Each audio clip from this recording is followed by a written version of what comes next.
అందరికీ నమస్కారం. కార్తీక పురాణం 23వ అధ్యాయం శ్రీరంగ క్షేత్ర మహిమ. అగస్త్యుడు మరలా అత్రి మహర్షిని గాంచి, ఓ మునిపుంగవ, విజయమందిన తరువాత పురంజయుడు ఇంకా ఏమి చేసినో వివరంగా చెప్పమని అడిగాడు. అత్రి మహాముని అగస్త్యునితో, కుంభసంభవ, పురంజయుడు కార్తీక వ్రతాచరణ ప్రభావమున అసమాన బలోపేతుడై అగ్నిశేషము శత్రుశేషము ఉండకూడదని తెలిసి తన శత్రురాజులనందరినీ ఓడించి నిరాటంకముగా తన రాజ్యమును ఏలుచుండెను. అంతేకాకుండా తన యొక్క విష్ణుభక్తి ప్రభావం వలన గొప్ప పరాక్రమవంతుడై పవిత్రుడై సత్యదీక్షా తత్పరుడై నితాన్నదాన వ్రతుడై భక్తప్రియవాది అయి తేజవంతుడై వేదాంగవేత్త అయి ఉన్నాడు. ఇంకా అనేక శత్రురాజ్యాలపై దండెత్తి జయించి దశ దిశలా తన అఖండ కీర్తిని ప్రసరింపజేసుకున్నాడు. శత్రువుల గుండెల్లో సింహస్వప్నమై నిలిచాడు. విష్ణు సేవా దురంధరుడై కార్తీక వ్రత ప్రభావమున కోటికి పడగలెత్తి అరిషడ్వర్గములను కూడా జయించిన వాడై ఉన్నాడు. అసలు ఇన్ని ఏళ్ళ అతడిప్పుడు విష్ణు భక్తాగ్రేసరుడు, సత్యవాది. విష్ణు భక్తాగ్రేసరుడు అంటే విష్ణు భక్తులలో అగ్రగణ్యుడు అని. సదాచార సత్పురుషులలో ఉత్తముడై రాణించుతున్నాడు. ఇంకా సత్యవాదియు సదాచార సంపన్నుడును దాతయును భోక్తయును ప్రియవాదియును అయ్యాడు. యజ్ఞయాగాదులు అనేకం చేశాడు. విష్ణుభక్తి వల్ల సత్వగుణం పొందాడు. కార్తీక వ్రతం చేయటం వల్ల అన్ని పాపాలను పోగొట్టుకున్నాడు. అయినను పురంజయునికి తృప్తి కలగలేదు. శ్రీహరి విషయంలో ఇంకా ఏదో చేయాలనే తపన. ఏ దేశమున ఏ కాలమున ఏ క్షేత్రంలో ఏ విధంగా శ్రీహరిని పూజించి కృతార్థుడగునా అని ఆలోచన. ఈ విధంగా శ్రీహరి సేవకై తపించుచుండగా ఒకానొక నాడు అశరీరవాణి, పురంజయ, కావేరీ తీరమున శ్రీరంగ క్షేత్రమున్నది. దానిని రెండవ వైకుంఠమని పిలిచెదరు. నీవు అక్కడికి వెళ్ళి శ్రీరంగనాథ స్వామిని అర్చింపుము. నీవు ఈ సంసార సాగరమును దాటి మోక్షప్రాప్తి పొందుదువు అని పలికెను. అంతటా పురంజయుడు ఆ అశరీరవాణి వాక్యములు విని రాజ్యభారమును మంత్రులకు అప్పగించి సపరివారముగా బయలుదేరి మార్గమధ్యముననున్న పుణ్యక్షేత్రములను దర్శించుచు ఆయా దేవతలను సేవించుచు పుణ్యనదులలో స్నానము చేయుచు శ్రీరంగమును చేరుకున్నాడు.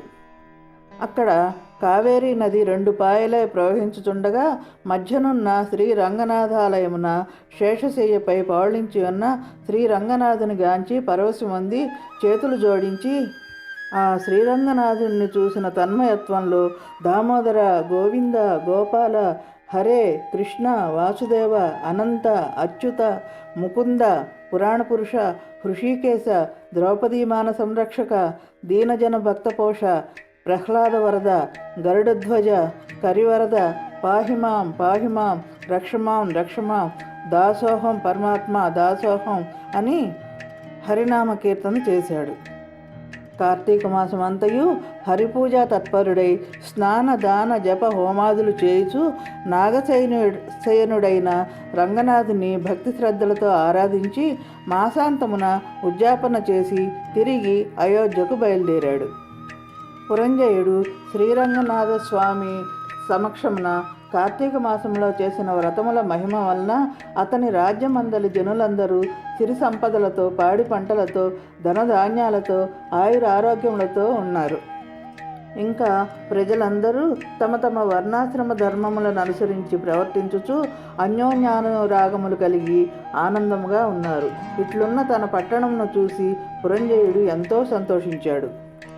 ఇంకా అయోధ్య నగరము దృఢతర ప్రాకారములు కలిగి, తోరణ యంత్రద్వారములు కలిగి, మనోహర గృహ గోపురాదులతో చతురంగ సైన్య సంయుతమై ప్రకాశించుచుండెను. అయోధ్య నగరమందలి వీరులు యుద్ధ నేర్పరులై, రాజనీతి గలవారై, వైరిగర్భ నిర్భేదకులై, నిరంతరము విజయశీలురై అప్రమత్తులై ఉండిరి.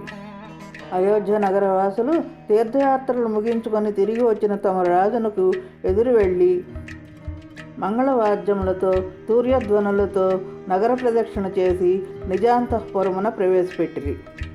అప్పటి నుండి పురంజయుడు ధర్మాభిలాషి అయి దైవభక్తి పరాయణుడై రాజ్యపాలన మొనర్చుచు కొంతకాలం గడిపి వృద్ధాప్యం వచ్చుడిచే ఐహిక వాంఛలను వదులుకొని తన కుమారునికి రాజ్యభారమును అప్పగించి పట్టాభిషిక్తుని చేసి తాను వానప్రస్థాశ్రమమును స్వీకరించి అరణ్యమునకు వెళ్ళాడు.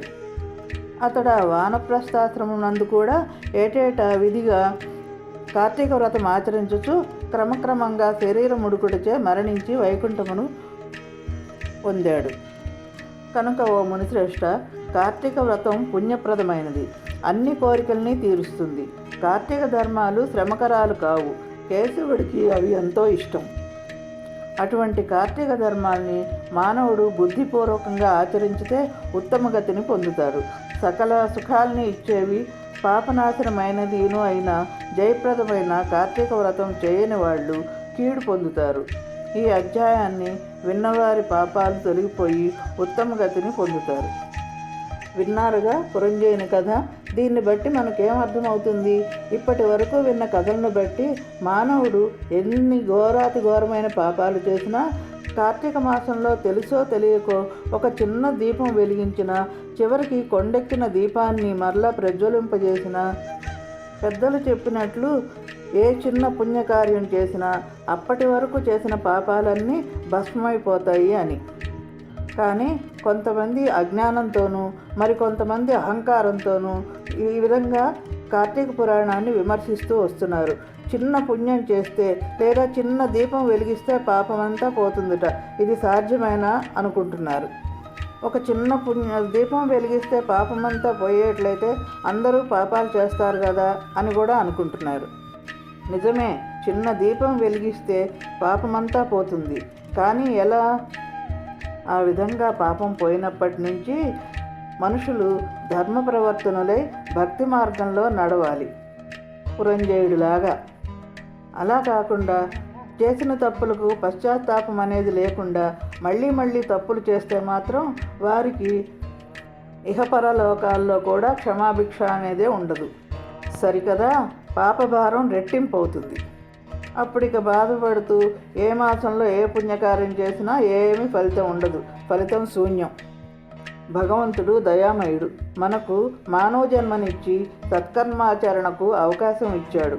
మన శక్తిని బట్టి, మన ఆరోగ్య పరిస్థితులను బట్టి సత్కర్మల్ని చెయ్యమన్నాడు.